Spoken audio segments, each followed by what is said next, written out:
आज के इस मीटिंग के लिए ख़ास तौर से मौजूद महाराष्ट्र के प्रवक्ता गोविंद दड़वी सर, मराठवाड़ा कार्यकारिणी के सदस्य संगरत्न कुरे जी, नांदेड़ जिले के महासचिव साहेबराव बेड़े जी, उपाध्यक्ष पद्माकर सोनकामरे जी और आपके हमारे सबके पसंदीदा कायद शहर अध्यक्ष अयूब खान साहब और सामने बैठे हुए तमाम पदाधिकारी और जितनों को आज नई जिम्मेदारी मिली है उन तमाम लोगों को सबसे पहले तहे दिल से मुबारकबाद। आप तमाम लोगों को यहाँ पर जिम्मेदारों ने अपने अपने अंदाज में बेहतरीन बातें बताई है और मुझे उम्मीद है कि जो भी बातें बताई गई है उसमें जितना भी रिकॉर्डिंग हुआ होगा उसकी क्लिप आप लोग लीजिए और उसको फिर से एक बार सुनिए, क्योंकि किताबें पढ़ने का वक्त हमारे पास रहा नहीं है, लेकिन सुनना समझना तो ज़रूरी है। इसलिए जब भी आप किसी कायद की तकरीर को सुनते हैं तो उसको एक किताब की अहमियत से अगर सुनेंगे तो यकीनन आपको बहुत सारी चीज़ें, बहुत सारी बातें, बहुत सारा इल्म उसमें हासिल होगा। अब आप सोच रहे होंगे कि भाई इन्हों कितनी देर बोलते कि अब कब कब छुट्टी होती, लेटर दो जल्दी से, हमारा नियुक्ति का टाइम टेबल है। मैं बहुत ज़्यादा नहीं बोलूँगा, लेकिन मैं एक प्रपोज़ल देता हूँ कि इस कमेटी के अंदर 12 मुस्लिम ज़िम्मेदार हैं। आप लोगों के उत्तर विभाग में 11 प्रभाग है और एक प्रभाग में 4 वार्ड है, यानी आपकी कमेटी में 44 वार्ड है। हमारे हर वार्ड के अंदर हर समाज की टीम होनी ज़रूरी है, हर वार्ड के अंदर हर समाज का प्रतिनिधि होना ज़रूरी है। तो आज आपके सामने चैलेंज है, अयूब भाई को अगर बाजू कर दिए तो 11 लोग जो इस कमेटी में ज़िम्मेदारी लिए हुए हैं, इन लोगों ने 44 वार्डों का टारगेट करना है और वो 44 वार्ड में कम से कम 2 आपके जैसे काबिल लोगों को ढूंढना है, कम से कम 2 आपके जैसे काबिल लोग जो एक कौम का जज्बा रखते हैं, जो मुल्क की खिदमत करना चाहते हैं, कौम और मुल्क के फलाही के लिए, बेहतरी के लिए काम करने की तड़प रखने वाले सिर्फ 2 लोग ढूंढने हैं आपको। अब ये ढूंढने को कितना टाइम लगेगा रो भाई, आपको एक वार्ड में 2 लोग ढूंढने। अब 11 लोगों को 44 है तो एक के हिस्से में 4 वार्ड आ रहे, तो 4 वार्ड में आपको 2-2 बोले तो 8 लोग ढूंढने के कितने टाइम लगेगा इसको? नहीं तो 44 वार्ड में आपको चिट्ठियाँ डाल के कोई भी वार्ड आपको मिलेगा या कोई भी प्रभाग आएगा, 4 लोगों का एक प्रभाग मिलेगा, तो वो प्रभाग में 4 अलग अलग कोने के आपको 2-2 लोग ढूंढने, 8 लोग ढूंढने। तो उसके लिए 1 हफ्ता 2 हफ्ते, ठीक है, 15 दिन, चलो मैं आपको 1 महीना दे रहा हूँ, ठीक है। 1 महीने में आपको 88 लोग जमा करने हैं। 44 वार्ड के 2-2 बोले तो 88 और आप 12 है ना, 88 और 12 100। अब ये 100 लोगों को इकट्ठा करने की जिम्मेदारी आपकी। आज से 1 महीने के अंदर आप ये 100 लोगों की नाम, वो कौन से एरिया में रहते हैं, उनकी क्या खूबियां हैं, उनका मोबाइल नंबर, ये सब डिटेल के साथ आप ये लिस्ट 25 दिन के अंदर सबमिट करो। बचे वाले 5 दिन के अंदर आप 100 लोगों के लिए ऐसे बेहतर जगह के ऊपर 100 लोगों का 1 दिन का प्रशिक्षण बिरयानी के साथ 1 दिन का ट्रेनिंग। एक ही सवाल के ऊपर हमारे जहन में थोड़ी सी चींटियाँ घूमने लग गई थी, मुंगियाँ आ गई, क्या बोलेंगे कि सही में, कोई पूछा क्यों आए तो क्या बोलेंगे। तो इसके सवाल का जवाब तो आपको ढूंढना ही है, लेकिन मुकम्मल तौर पे अगर आप चाहते हो कि आप एक इंतखाबी पार्टी के बजाय इनकलाबी पार्टी का नुमाइंदा बनना है, परिवर्तन का कार्यकर्ता बनना है और आपको अगर बदलाव लाने के हिसाब से यहाँ की सत्ता को पलटाना है तो आपको ट्रेनिंग लेना ज़रूरी है। कई सवाल होंगे जिनके जवाब आपको ढूंढना ज़रूरी है। और आपको उसके आगे जाके और एक बात, मैंने एक ही सवाल पूछा था, क्यों आए, आपको ऐसे कई सवाल पूछे जाएंगे। आपको उस सवालों की लिस्ट बनानी है। लिस्ट किसको बनानी है? आपको बनानी है। जब आप घूम रहे हो, मिल रहे हो लोगों को, आज के बाद तुमको 8 दिन 10 दिन तक जो सवाल पूछे जाएंगे चट करके मोबाइल के नोटपैड में जाओ, लिख दो या डायरी पे लिख दो या एक कागज़ का टुकड़ा जेब में रखो। कौन क्या पूछा, अपने को जवाब देने में गड़बड़ हुई, वो सवालात आप ही लिखोगे। और आपको जितने सवाल आपको पूछे जा रहे हैं जिसका आपके पास सही जवाब नहीं है, उतने सवालों की लिस्ट बनाकर आप पूरे 11 लोग एक साथ बैठ के अपने अपने सवालों की लिस्ट बना कर दो। आपको हम यकीन दिलाते हैं कि आपके हर एक सवाल का ज़बरदस्त जवाब आपको बना कर दिया जाएगा। ऐसी ट्रेनिंग दी जाएगी कि आप हर एक सवाल का जवाब दे पाएंगे, इतनी ताकतवर आप बनेंगे। आज यहाँ पे बोला गया, हमारे उन्मेष भाई, ये मेरे बचपन के दोस्त है, ये वंचित के पहले के दोस्त है, तो इन्होंने बोले कि भाई ये महाराष्ट्र के बुलंद तोप है, बोले 2 प्रवक्ते, बराबर है। तो ये तोप रातों रात बनती क्या? रातों रात बनी क्या? नहीं बनती है। ये तोप बनने के लिए बहुत मशक्क़त करनी पड़ी है, बहुत मेहनत करनी पड़ी है, बहुत इल्म हासिल करना पड़ा है, बहुत धोखे लेने पड़े हैं, बहुत रिस्क लेने पड़े हैं। आज हम चैलेंज से बोलते हैं कि टीवी चैनल के किसी भी डिबेट में, स्टेट हो या नेशनल हो, वंचित के प्रवक्ता बड़े बड़े, हालांकि ये बड़ी पार्टियाँ होती है ना, बीजेपी की, कांग्रेस, इनकी ट्रेनिंग कहाँ होती मालूम आपको? फॉरेन में ट्रेनिंग होती उनकी, कि चैनल पे डिबेट कैसी करना, सवाल को कैसे घुमाना, जवाब कैसे घुमाना, इसकी ट्रेनिंग कहाँ होती है इनकी? फॉरेन में ट्रेनिंग होती है। और उतनी फॉरेन की ट्रेनिंग 5 स्टार होटलों में रह के फॉरेन की ट्रेनिंग लेके आए हुए बीजेपी के, कांग्रेस के, सेना के, एनसीपी के किसी भी प्रवक्ता को कपड़ों से ज़्यादा धोने का काम वंचित के प्रवक्ता करते हैं, और वो भी सरफ और साबुन लगाए बगैर, कोई खर्चा नहीं, बिना सरफ के, बिना साबुन के ऐसा धो डालते हैं कि दोबारा उनको अगर वो चैनल वाले बुलाए तो पहले बोलते वंचित करूँ कौन ये नाम है, और अगर बोल दिए वंचित से ये नाम है तो फिर बहाना बनाते पार्टी ने हमको नको बोली बोल के, आते ही नहीं है डिबेट के अंदर। तो ये काबिलियत आपके अंदर भी आनी चाहिए, आपके अंदर आ सकती है, लेकिन वो लाने के लिए आपको सवालों से जूझना पड़ेगा, सवालों का सामना करना पड़ेगा। सवालों से भागना नहीं है, सवालों के जवाब खोजने हैं। हम चैलेंज से बोलते हैं।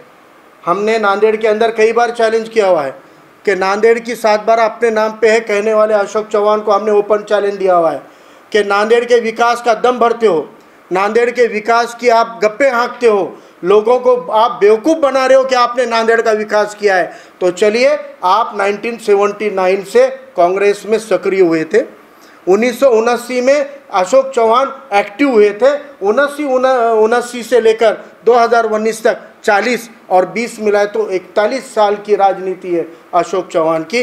41 साल की राजनीति में जितना अच्छा काम किया होगा, ओपन मंच के ऊपर, स्टेडियम के अंदर बड़ा मंच लगाओ और बुलाओ कांग्रेस वालों, हम तुमको चैलेंज कर रहे हैं, हम साबित कर देंगे कि आपने नांदेड़ का विकास नहीं किया है, नांदेड़ को भकास बनाया है, नांदेड़ को बर्बाद किया हुआ है। ये ओपन चैलेंज आज आपके ज़रिए से मैं दे रहा हूँ।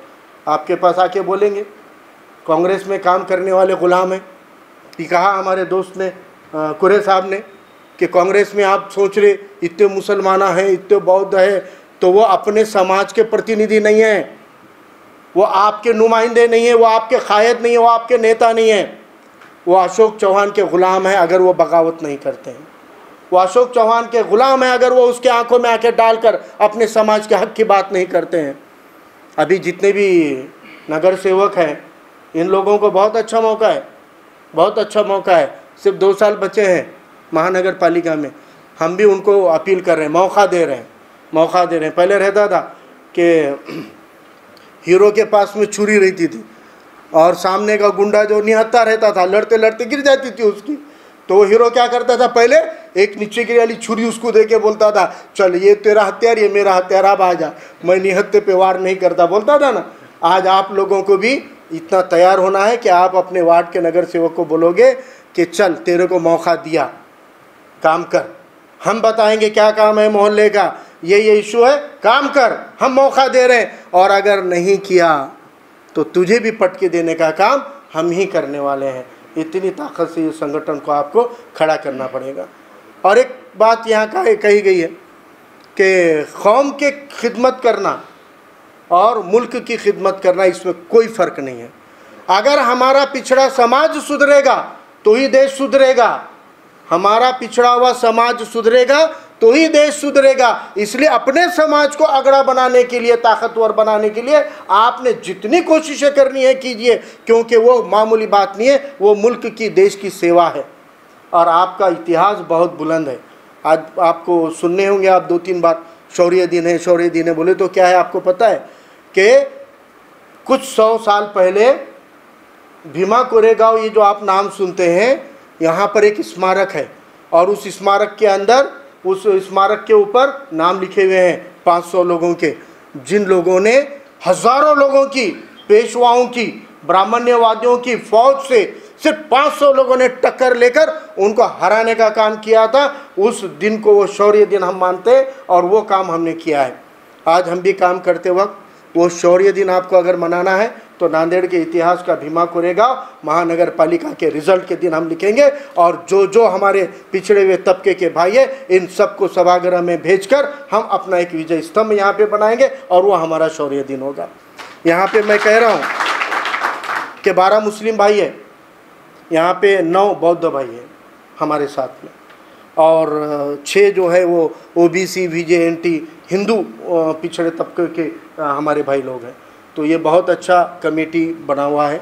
सब समाज घटक के यहाँ पे नुमाइंदगी मिली है, सबको प्रतिनिधित्व मिला है और सबको साथ में मिलकर काम करना है। इस पार्टी के ताल्लुक से आप लोगों को ये बात मैं ज़रूर बताऊं कि ये पार्टी आज की नई पार्टी नहीं है। वंचित बहुजन आघाड़ी अभी 1 साल पहले ज़रूर बनी है, लेकिन इस पार्टी का सबसे बड़ा बेस जो है वो भारी बहुजन महासंघ है और भारी बहुजन महासंघ के अंदर बड़ी तादाद में हमारे बौद्ध भाइयों ने उस पार्टी को संभाल के रखा है, टिका के रखा है। इसलिए जब इस पार्टी में हम काम कर रहे हैं तो हमसे सीनियर, हमारे से पहले जिन्होंने इस पार्टी के लिए अपना तन मन धन त्याग कर इस पार्टी को जिंदा रखा है, बाड़ा साहब के कंधों को मजबूत किया है, उन समाज के सभी भाइयों का सम्मान हमको करना है, उनका रिस्पेक्ट कायम रखना है। हमको कोशिश करनी है कि उनका मन नहीं दुखना चाहिए, क्योंकि वो दावेदार ज़रूर है, क्योंकि वो पार्टी उन्होंने अब तक संभाल के रखी हुई है और अब हम आए हैं तो अब हम उनके साथ में भाईचारे के ताल्लुकात बनाते हुए आगे बढ़ेंगे। और साथ ही मैं मेरे बौद्ध भाइयों को भी कहना चाहता हूँ कि अब ये पार्टी जो है वंचित बहुजन आघाड़ी, ये सभी समाज के बराबरी के अधिकार की पार्टी है। सभी समाज को यहाँ पे सम्मान मिलना चाहिए, सबको अधिकार मिलना चाहिए। रेल के डब्बे में ऐसा होता है, सचखंड नांदेड़ से निकलती ना, तो नांदेड़ के लोग क्या करते, सचखंड के डब्बे में घुसे बरोबर पूरा के पूरा प्लेटफॉर्म जो रहता उसके ऊपर कपड़ा डाल देते या फिर डब्बे को अंदर से लॉक कर लेते कि खाली ये डब्बे में हम ही रहेंगे। ऐसा नहीं चलेगा, हमको हमारी सीट मिलनी चाहिए, वो हमारा अधिकार है, लेकिन बाजू वाली सीट के अंदर किसी नए प्रवासी को भी जगह देना पड़ेगा, ये उसका भी अधिकार है। ये दोनों तरफ से हम अगर कोऑर्डिनेशन करेंगे और हमारे OBC भाइयों को साथ में लेके काम करेंगे तो यहाँ पे गोविंद दड़वी सर ने कहा आपको कि बहुल जो शहर का एरिया है वो दलित मुस्लिम OBC का एरिया है, लेकिन आज तक इनको अवसर नहीं मिला, आज तक संधि नहीं मिली। अब दड़वी सर बोले कि अनिल क्यों आए थे मेरे को नहीं मालूम, अनिल चिन्नूरकर जो है वो कैसे क्या आए थे मालूम नहीं, किधर से आए, लेकिन बाड़ा साहब को जाके बोले साहब मैं ऐसा ऐसा ये समाज से जुड़ा हूँ और मेरी पूरी टीम है और मेरे को आपके पार्टी में काम करना है। और बाड़ा साहब ने उनके स्टेज के ऊपर उनका इस्तकबाल किया, उनको रुमाल डालकर पक्ष में उनका प्रवेश किया। वो मेरे प्रचार की सभा थी देगलूर नाके पे डॉक्टर साहब, तो तभी आपका प्रवेश हुआ। तो उस प्रवेश की तारीख से लेकर आज तक 1 साल 3 महीने हो गए, लेकिन उन्होंने उनका निर्णय नहीं बदला, उन्होंने उनका निर्णय नहीं बदला। आप में से कई लोग हैं, अहमद भाई मेरे को 3-4 महीने पहले मिले थे, सत्तार भाई मेरे को 6-8 महीने पहले मिले थे, खाजी साहब मेरे को 1.25 साल पहले मिले थे। ये सब लोग आज नहीं मिले हुए नहीं है। रऊफ भाई को, अयूब भाई को, बाकी लोग जो है अयूब भाई के 1-1, 1.5, 2-2, 3-3 साल से कांटेक्ट में है, लेकिन हमने आप तमाम लोगों को बराबर तराशते हुए सही मौके की तलाश देकर जिम्मेदारियां दी है। इसलिए आप तमाम लोगों से बड़ी उम्मीदें हैं, बहुत उम्मीदें हैं। हमारे अंदर आपस में बिना भेदभाव के एक दूसरे के साथ भाईचारगी के साथ में काम करना है। दड़वी सर ने कहा कि एक बार मीटिंग में नहीं आए तो फिर अध्यक्ष का या महासचिव का सीधा राइटिंग में लेटर जाना चाहिए, क्यों नहीं आए, और राइटिंग में जवाब आना चाहिए, क्यों नहीं आए। जब राइटिंग में जवाब देने की बारी आएगी तो अगली बार आप अपसेंट नहीं रहेंगे, अगली बार आप अपसेंट नहीं रहेंगे। और मुझे लगता है इसकी शुरुआत आज आपने जो लोग कार्यकारिणी के अपसेंट है उन लोगों से ही शुरुआत करो, और आज जो नहीं आए उनको राइटिंग में लेटर दो। और आपकी कमेटी को आप 1 बार बदल सकते हैं या 2 बार, ऐसा कोई नियम नहीं है। अगर आपको लगा कि इसके अंदर कुछ लोग काम नहीं कर रहे हैं और कोई अच्छा काम करने वाले लोग आए, आप और महीने भर के बाद में सिलेक्ट करके भेजो, बाड़ा साहब आपके लिस्ट को तब भी ग्रीन सिग्नल देंगे। लेकिन काम करने वालों के पास जिम्मेदारी होनी चाहिए, सिर्फ पद लेके बैठने से नहीं जमेगा। इसकी वजह ये, पद का सम्मान 1 बार होता है जग्गू भाई, 1 बार होता है। आप किसी के पास जाके बोलोगे ना कि मैं वंचित बहुजन आघाड़ी का उपाध्यक्ष है, तो 1 बार वो आपको रिस्पेक्ट देगा, लेकिन अगली बार अगर रिस्पेक्ट चाहिए तो आपकी काबिलियत होनी चाहिए, क्योंकि सम्मान पद का नहीं होता है, काबिलियत का होता है। और आपकी काबिलियत अगर दिख के आएगी, सामने आएगी, तो आपका सम्मान पद से ज़्यादा बढ़कर भी होता है, पद से ज़्यादा बढ़कर होता है। इसलिए अपने काम को लिमिट मत कीजिए, मैं ये हूँ ना, मेरा ये काम है, नहीं। जो काम आपके हिस्से में आएगा उसका हमको आप आगे बढ़िए, उसको अपनाइए। अभी पूना में एक बहुत अच्छा वाक़या हुआ है। सर्वजीत बनसोड़े नाम के एक बहुत बड़े कार्यकर्ता हैं, बहुत अच्छे वक्ता हैं, और उनका पूरे महाराष्ट्र के अंदर संगठन है। पहले वो बीआरएसपी नाम की पार्टी से जुड़े थे, लेकिन वो पार्टी राष्ट्रवादी को मैनेज होगी, तब से ही उनके खटके उड़ रहे थे, वहाँ पे उनका दम घुट रहा था, काम नहीं कर पा रहे थे। तो आखिरकार वो पार्टी उन्होंने छोड़ी और 6 महीने तक, 6 नहीं 8 महीने तक उन्होंने सभी पार्टियों का स्टडी किया कि कहाँ जाना चाहिए।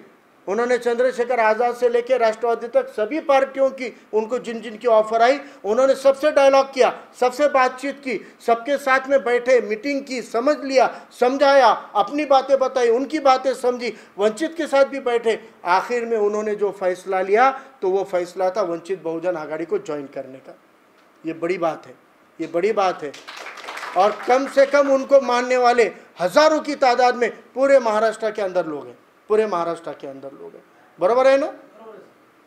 और वैसे बड़ी शख्सियत अपने पूरे टीम के साथ में वंचित बहुजन आघाड़ी में आई है। इसका मतलब क्या है, उनको पता है कि अब इस महाराष्ट्र की राजनीति जो होगी वो किसी कांग्रेस एनसीपी के या किसी आज़ाद के नाम से नहीं होगी। महाराष्ट्र की राजनीति अगर चलेगी तो सिर्फ और सिर्फ माननीय बाड़ा साहब अम्बेडकर के ही नेतृत्व में यहाँ पे बदलाव आएगा, परिवर्तन आएगा, ये उनको पता है, इसलिए उन्होंने ये फैसला लिया। आज आप लोगों के पास बहुत अच्छा मौका है। आने वाली महानगर पालिका आपका प्रमुख लक्ष्य है, क्योंकि आप शहर कार्यकारिणी हो।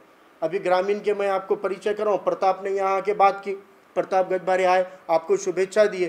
तो प्रताप गजभारे ये वाजे गांव के हैं। वाजे गांव में अपने पदाधिकारी पहले भी रहे, लेकिन विधानसभा के, लोकसभा के चुनाव के वक्त प्रताप ने अपनी टीम के साथ मिलकर वहां पर अपने को वोट दिलाने के लिए बहुत बड़ी मेहनत की है, बहुत काम किया है। लेकिन गाँव की राजनीति ग्राम पंचायत के इलेक्शन से शुरू होती है, लेकिन वहाँ के ग्राम पंचायत में अपना एक भी नुमाइंदा नहीं था, एक भी नुमाइंदा नहीं था। तो फिर इस बार की ग्राम पंचायत चुनाव के अंदर कम से कम वंचित पार्टी के 1 या 2 नुमाइंदे तो भी चुनकर आना चाहिए, ताकि ग्राम पंचायत के ऊपर अपना भी कंट्रोल रहे। बाड़ा साहब की फोटो ग्राम पंचायत के ऊपर झलकनी चाहिए। इसके लिए प्रताप के टीम के संतोष भाई यहाँ आए हुए हैं, जो मातंग समाज से वाबस्ता है, और उन्होंने ग्राम पंचायत का फॉर्म भरा है। और वहाँ के पूरे जो प्रस्थापित लोग हैं, अशोक चौहान के जो गुंडे हैं, वो प्रेशर बनाने की कोशिश कर रहे हैं। लेकिन हमने उनको कह दिया कि अशोक चौहान, तू कितना भी बड़ा गुंडा ला ले, तेरे से निपटने के लिए हमने भी बहुत तगड़ा आदमी दिया है। हमारा भी एक फकीरा हमने वाजे गांव में खड़ा किया है, और ये फकीरा पटकी देना जानता है। इसलिए हमको पूरा भरोसा है कि हमने उनको वहाँ पे खड़ा किया है। हमारे केशव भाऊ के साथ में आए हैं, ये भी ग्राम पंचायत, कौन सा तालुका, अर्धापुर तालुका के अंदर हमारे ये भाई भी लड़ रहे हैं। अपने ऐसे सैकड़ों कार्यकर्ता हैं, बसा हमारे ऐसे सैकड़ों कार्यकर्ता है जो इस बार ग्राम पंचायत के चुनाव में दाखिल हुए हैं। और इस बार ग्राम पंचायत की राजनीति अपन सुरुंग लगाने का काम कर रहे हैं, ताकि आने वाली जिला परिषद और पंचायत समिति का चुनाव हम पूरी ताकत से लड़ें और पूरी ताकत से हम जीत सके। उसके लिए जैसे ग्रामीण में काम चल रहा है, उसी तरह उनमें भाई आपके टीम को, आयु भाई को लेकर पूरे शहर के अंदर सभी समाज को जोड़कर आपको शहर को टारगेट बनाना है। शहर की महानगर पालिका के ऊपर अपने को झंडा फड़काना है, इतनी उम्मीद आपसे है। और आप लोग जो इशू यहाँ पे डिस्कस हुए हैं, तो मेरा कहना है कि आप 2-3 दिन में एक मीटिंग लो, मीटिंग लेकर उसमें निवेदन तैयार करो। और एक बार निवेदन देना है, और निवेदन के अंदर 2 हफ्ते का टाइम प्रशासन को देना है। हम जल्दबाजी नहीं करेंगे। हमने जो गाड़ियों की पार्किंग का बता रहे, वहाँ के ट्रैफिक के इशू है, उसका एक अच्छा निवेदन बनाइए। हेवी व्हीकल की एंट्री देगलूर नाके से बंद होनी चाहिए और पार्किंग बंद होनी चाहिए। इसका एक निवेदन आप कलेक्टर साहब को दीजिए, उसकी कॉपी एसपी साहब को दीजिए, आईजी साहब को दीजिए, कमिश्नर को दीजिए, और उनको 2 हफ्ते का समय दीजिए। 2 हफ्ते में अगर ये नहीं हुआ तो उनको बताइए कि हम जन आंदोलन करेंगे। और एमएससीबी के ऑफिस में सिर्फ 3 दिन का टाइम देकर एक लेटर दीजिए कि 2 महीने पहले हमने कहा था, अब 3 दिन में अगर तुमने ये नहीं किया तो किसी भी क्षण वंचित बहुजन आघाड़ी तीव्र आंदोलन करेगी, और उसकी जिम्मेदारी एमएससीबी की रहेगी। आपके उत्तर की टीम को ये 2 बड़े चैलेंज, 2 बड़े काम अभी सामने हैं। सब समाज के लोगों को जोड़कर ये दोनों आंदोलन को अगर ताकत से आप उतरोगे तो आपको बोलना नहीं पड़ेगा किसी को वंचित में आता क्या। आपको लोग फ़ोन कर करके बोलेंगे भाई वंचित में लेना, मेरे को भी मेंबर बनना है, वंचित में ले, क्योंकि नांदेड़ के लोग सब पार्टियों को आजमा के बैठ चुके हैं।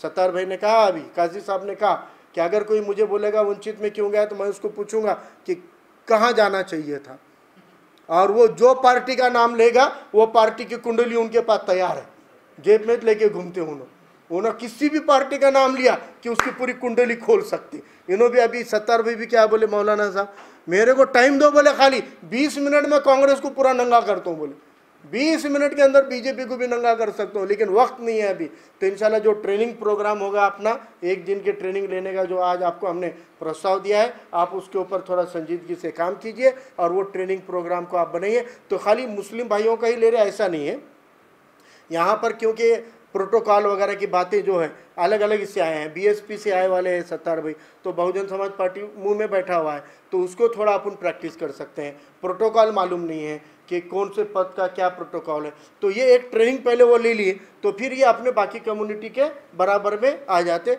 फिर पूरे शहर कार्यकारिणी का एक ट्रेनिंग, उसके 2 हफ्ते के बाद या 1 महीने में अपन पूरे कार्यकारिणी का लेंगे। और ये टारगेट सिर्फ मुसलमानों को नहीं है कि हर वार्ड में 2-2 लोगों को ढूंढना है, ये हमको भी है, बाकी भी लोगों को है कि आपको भी अपने अपने टाइप के 2-2 लोग 44 वार्डों में ढूंढना है। और आप खाली 9 हैं तो आपको जिम्मेदारी 5-5 वार्ड की आएगी, बराबर है, 5-5 वार्ड की जिम्मेदारी आएगी। ओबीसी भाइयों को भी, अनिल भाऊ आपल्या समाजाच्या बांधवांना इकडे आणावं लागते, हां उगत तिकडं राहून म्हणतो आम्ही हिंदू, अरे काय भलं केलं हिंदू म्हणून आपलं तिकडं काय बी तर केलं नाही आहे की नाही।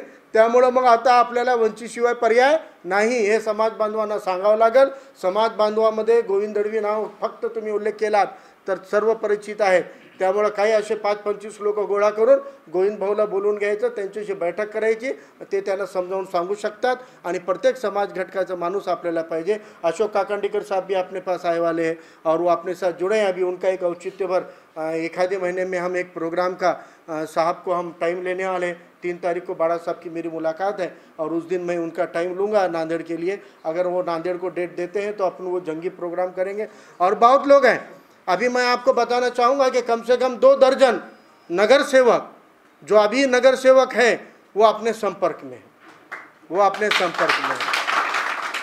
और हमने उनको कहा है, वो आज आ गए तो उनका पद चले जाता ना, उनको बोले अभी वहाँ रहो लेकिन काम वंचित का करो, लोगों का काम करो, वार्ड में काम करो, निधि लाओ, डेवलपमेंट करो। अपने टीम को बोला गया है कि आप वो जो वार्ड के अंदर दिक्कतें हैं सामने लाओ, अपने जो नगर सेवक भावी अपने साथ जुड़ने वाले उनसे काम ले सकते हैं। आप ऐसा समझने की जरूरत नहीं कि मनपा में अपना कोई नहीं, और नहीं है काम नहीं कर रहा है तो नगर सेवक कोई भी पार्टी का रहो और कोई भी समाज का रहो, उसके दरवाजे के सामने आंदोलन करने का, महानगर पालिका के सामने नहीं, समझ लो, नगर सेवक के घर के सामने आंदोलन करने का ये प्रथा चालू करो। कमिश्नर के घर के सामने नहीं, कमिश्नर के ऑफिस के सामने नहीं। जो मोहल्ले का इशू है वो वहाँ के नगर सेवक की जिम्मेदारी थी, और 3 साल वो सोया था, उसको जगाने के लिए वहाँ बैठ कर डपली बजाओ, वहाँ बैठ के डपली बजाओ, थाली बजाओ, वहाँ बैठकर शोर मचाओ और उसको बोलो कि अगर 1 महीने में तू काम नहीं किया तो फिर ये जो प्रॉब्लम है लोगों को, अगर वो ड्रेनेज का प्रॉब्लम है, संडास की पाइप अड़गे वाली है और वो 1 महीने में नहीं हुई तो सुबह उठने का और नगर सेवक के घर में जाने का, बोलने का संडासला जायचा है, उसका संडास इस्तेमाल करने का। बारिश में अगर छत ये हो रही तो बारिश हुई तो नगर सेवक के घर में जाके बोलो मेरे घर का पानी टपक रहा, अब मैं जो है वो रात भर तेरे घर में सोने वाला हूँ। बिंदास उसके घर को सार्वजनिक बना देने का, आइए उसको वार्निंग देके करने का, नहीं तो मोहल्ले का काम उसने करना चाहिए। एक सुप्रीम कोर्ट का, हाई कोर्ट का जजमेंट है, नागपुर हाई कोर्ट का जजमेंट है, आपको उसकी कॉपी भी शब्बीर भाई जाहिद भाई के जरिए मिल जाएगी। हाई कोर्ट ने कहा है कि अगर महानगर पालिका ने विकास नहीं किया है तो टैक्स देने की ज़रूरत नहीं है। दड़वी सर बोल रहे थे कि पानी नहीं आ रहा उस दिन का टैक्स मत दो, मैं तो बोल रहा हूँ पानी आ रहा उस दिन का भी टैक्स मत दो, पानी आ रहा उस दिन का भी मत दो।